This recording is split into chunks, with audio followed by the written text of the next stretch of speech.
Assalamualaikum warahmatullahi wabarakatuh. Alhamdulillahi rabbil alamin. Wabihi nasta'in ala umurid dunya waddin. Wassalatu wassalamu ala ashrafil anbiya'i wal mursalin. Wa ala alihi wa ashabihi wa man tabi'ahum bi ihsanin ila yaumiddin. Faqad qala Allah Ta'ala fi kitabihil karim wa huwa asdaqul qailin a'udzu billahi minasyaitonir rajim. Ya ayyuhalladzina amanu taqullaha haqqa tuqatih wa la tamutunna illa wa antum muslimun. Para hadirin, hadirat, para pemirsa yang dirahmati dan dimuliakan oleh Allah Subhanahu wa taala. Alhamdulillah, puja dan syukur kita panjatkan kepada Allah yang telah memberikan dan menganugerahkan nikmat kepada kita semua, sehingga pada saat dan sekarang ini kita tetap dalam kondisi yang terbaik. Salawat dan salam senantiasa tercurah kepada Nabi besar Muhammad sallallahu alaihi wasallam yang telah membebaskan umat manusia dari pengabdian berhala menuju kepada pengabdian Allah semata. Mudah-mudahan kita pengikut yang istiqomah di dalam menegakkan sunnah-sunnah dan syiarnya mendapatkan syafaatul udma pada yaumul qiyamah nanti. Para hadirin, hadirat permisa yang berbahagia, berjumpa kembali dengan kami di channel ini dan kami akan terus berbagi pengetahuan tentang dunia metafisika. Dan pada kesempatan yang berbahagia ini, kami ingin membahas sebuah tema yang selalu menjadi pembahasan para ulama dari masa ke masa, di mana tema ini menyangkut tentang tempat yang menjadi teka-teki umat manusia. Bahkan tempat ini masih dicari oleh sebagian manusia tentang keberadaannya, karena tempat ini sangat misterius bagi umat manusia. Di dalam Al-Quran ada beberapa tempat-tempat yang memang Allah hanya memberikan sebuah signal saja, tidak secara terperinci menjelaskan keberadaannya. Nah, salah satu tempat yang menjadi pembahasan para ulama dari masa ke masa yang banyak dicari oleh manusia adalah Jabal Qaf. Jabal ini artinya adalah gunung. Jadi Jabal Qaf adalah gunung Qaf. Kalau kita melihat kepada literatur Islam, Jabal Qaf ini merupakan sebuah kisah Israiliyat, yaitu sebuah kisah yang diriwayatkan, yang dibawa oleh orang-orang Yahudi dan orang-orang Nasrani, yang kemudian diadopsi oleh kaum muslimin. Nah, mensikapi kisah-kisah Israiliyat, maka ada 3 sudut pandang. Yang pertama, bahwa kisah Israiliyat ini ada yang shadiqah, ada yang benar adanya. Al-Quran dan hadis Rasulullah SAW juga membenarkannya. Maka ketika Al-Quran dan hadis Rasulullah membenarkan tentang cerita, tentang kisah Israiliyat ini yang bersifat shadiqah, maka wajib bagi kita untuk mengimaninya. Kemudian yang kedua, di dalam mensikapi kisah Israiliyat ini, ada yang bersifat kadzibah. Bersifat kadzibah ini artinya bahwa cerita itu, riwayat itu tidak benar adanya, palsu, dusta. Maka ketika Al-Quran, ketika hadis-hadis Rasulullah tidak mendukung cerita Israiliyat ini, maka wajib bagi kita untuk menolaknya. Kemudian yang ketiga, di dalam mensikapi sudut pandang dari kisah Israiliyat ini adalah bahwasannya kisah Israiliyat ini tidak juga mengandung unsur kebenaran, juga tidak mengandung unsur kedustaan. Artinya berdiri di tengah-tengah. Bisa jadi bahwa cerita itu benar adanya, dan bisa jadi bahwa cerita itu juga mengandung sebuah dusta. Di dalam mensikapi persoalan membahas tentang Jabal Qaf ini, kami memilih pendapat yang ketiga, bahwasannya tentang Jabal Qaf ini bisa jadi dia benar adanya, bisa jadi tidak benar adanya, mengandung sebuah dusta. Yang menjadi persoalan adalah pada saat dan sekarang ini, di manakah sebenarnya keberadaan Jabal Khawf ini? Bagaimana kondisinya? Bagaimana keadaannya? Apa yang ada di sekitar Jabal Khawf ini? Yang inilah kemudian menjadi pembahasan para ulama dari masa ke masa. Bahkan dari tafsir-tafsir mereka dikemukakan pembahasan tentang Jabal Khawf ini. Para hadirin, hadirat, para pemirsa yang dirahmati dan dimuliakan oleh Allah Subhanahu wa taala. Kalau kita berbicara tentang Jabal Khawf ini bermula dari sebuah firman Allah di dalam Al-Qur'an. Yaitu ada sebuah surat namanya surat Qaf. Nah, para ulama ini ketika membahas huruf-huruf muqatta'ah. Huruf-huruf muqatta'ah ini adalah huruf-huruf yang terdapat di awal surat dalam Al-Quran. Seperti Alif Lam Mim, atau Alif Lam Ra, atau Shad, atau Nun. Nah, ini dinamakan huruf-huruf muqatta'ah, yaitu huruf-huruf sebagai pembuka di dalam sebuah surat. Nah, para ulama di dalam mensikapi huruf-huruf muqatta'ah ini ada yang membuat sebuah pernyataan bahwasannya ini bukan ranah bagi manusia untuk mengartikan dan menginterpretasikan makna yang terkandung di dalam huruf-huruf tersebut. Dan hampir sebagian besar para ulama ahli tafsir di dalam tafsir-tafsirnya ketika menemukan huruf-huruf muqatta'ah ini, mereka di dalam tafsirnya pasti akan mengatakan Allahu a'lamu bihaqiqati muradiha. Hanya Allah yang mengetahui tentang hakikat makna yang terkandung di dalam huruf-huruf muqatta'ah tersebut.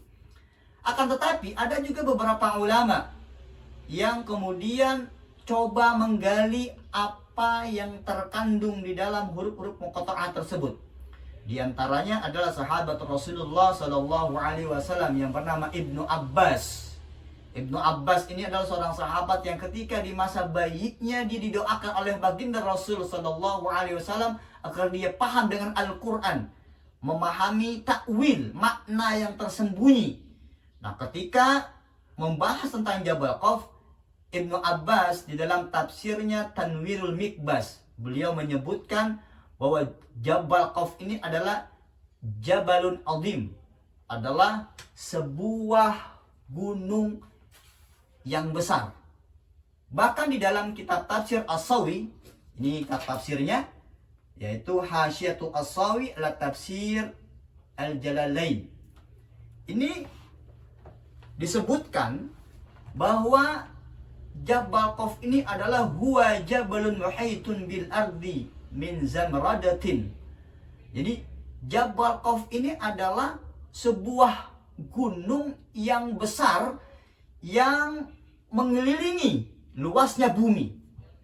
Makanya di dalam beberapa video-video di YouTube ini ada yang mengatakan bahwasannya Jabal Khawf ini adalah induknya gunung yang ada di permukaan bumi ini. Bahkan di dalam tafsir ini, di dalam tafsir Hasyiatus Sawi ala Tafsir Al-Jalalain, ini disebutkan, ini diriwayatkan ada sebuah kisah. Raja Dzulqarnain ini pernah bertemu dengan Jabal Khawf. Kemudian dia bertanya, "Ma anta, siapa kamu?" Kemudian Jabal Khawf ini menjawab, "Ana Khawf." Jadi saat itu dengan izin dan kehendaknya Allah, Raja Dzulqarnain bertemu dengan Jabal Khawf. Yang kemudian Raja Dzulqarnain ini bertanya, "Wa ma hauluka?" Itu apa yang ada di sekitarmu? Jadi Jabal Khawf ini di sekitarnya ada gunung-gunung kecil. Kemudian Jabal Khawf menjawab, "Itu adalah urat-uratku yang apabila Allah ingin menghancurkan sebuah kota, maka cukuplah aku menggerakkan badanku, maka gunung-gunung yang menjadi akar dari Jabal Khawf ini dia akan berguncang hebat, maka terjadilah gempa bumi yang besar." Jadi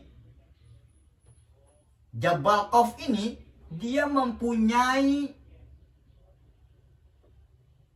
urat. Yang urat-uratnya ini adalah gunung-gunung yang ada di dunia ini. Nah, ketika kemudian Allah ingin mengguncangkan bumi, terjadi sebuah gempa, maka cukuplah Allah menggerakkan badannya Jabal Qaf ini. Yang lalu akar-akar dari Jabal Qaf yang berupa gunung-gunung kecil yang ada di dunia ini, maka dia akan ikut bergerak, akan ikut berguncang, maka terjadilah kemudian gempa, kerusakan dan lain sebagainya. Para hadirin, para hadirat, para pemirsa yang dirahmati dan dimuliakan oleh Allah Subhanahu wa taala. Kemudian menjadi pertanyaan bagi kita semua, di manakah sebenarnya keberadaannya Jabal Qaf tersebut? Kalau kita melihat di dalam tafsir Ruhul Ma'ani karangan Imam Al-Alusi, ini kitab tafsirnya. Di sini ada sebuah keterangan.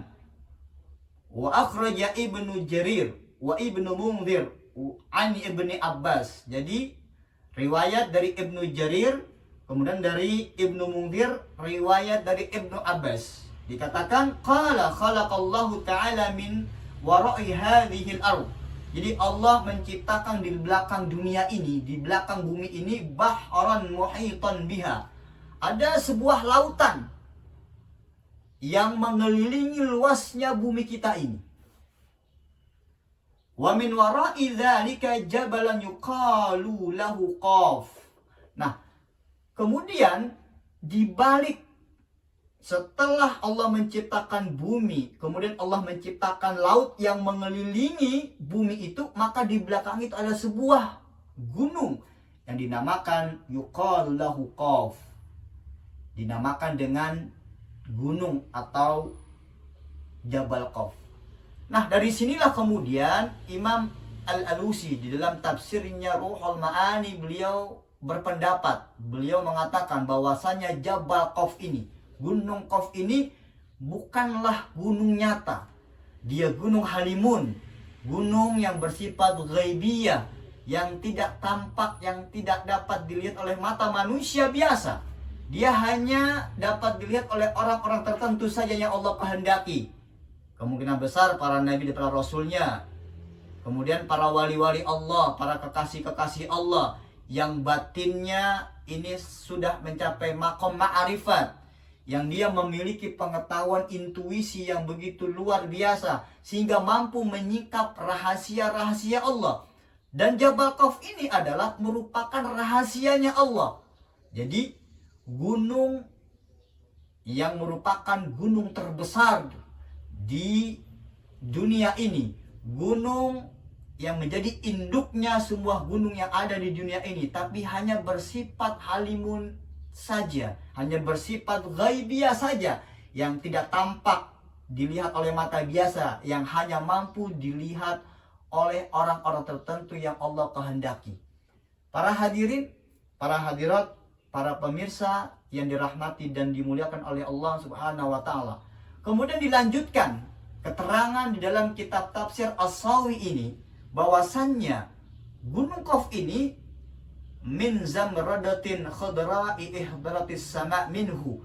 Jadi dia terbuat dari batu-batuan zamrud yang berwarna hijau, yang kemudian dari warnanya ini terpancarlah biasannya di atas langit ini, yang kemudian kalau kita lihat warnanya seperti kebiru-biruan. Nah, ini merupakan pancaran cahaya dari Gunung Qaf tersebut. Bagi saudara, bagi pemirsa, bagi sahabat, sobat SR yang memiliki pengetahuan intuisi, maka kita bisa melihat, kita dapat mengetahui tentang keberadaan Jabal Qaf ini yang dia bersifat ghaibiyah, bersifat halimun, yang dia ditutupi oleh kabut yang begitu tebal. Makanya tadi dikatakan oleh Imam Al-Alusi, tidak semua orang mampu melihat gunung tersebut karena dia bersifat ghaibiyah. Hanya Allah yang memberikan pengetahuan kepada orang-orang tertentu saja yang dapat mengetahuinya. Dia diselimuti oleh kabut yang sangat tebal sehingga tidak semua orang mampu melihatnya. Nanti apakah terkait bahwa Jabal Qaf ini ada hubungannya dengan Telaga Ainul Hayat Apakah Jabal Qaf ini ada hubungannya dengan Nabi Khidir? Apakah Jabal Qaf ini terkait dengan benteng Ya'juj dan Ma'juj yang masih merupakan teka-teki besar bagi umat manusia? Terima kasih atas segala perhatiannya. Mohon maaf atas segala kekurangannya. Kami akan lanjutkan di pembahasan Gunung Qaf ini pada bagian yang kedua. Selamat beraktivitas. Salam sehat, salam sukses, salam bahagia untuk kita semua dimanapun Anda berada. Wassalamualaikum warahmatullahi wabarakatuh.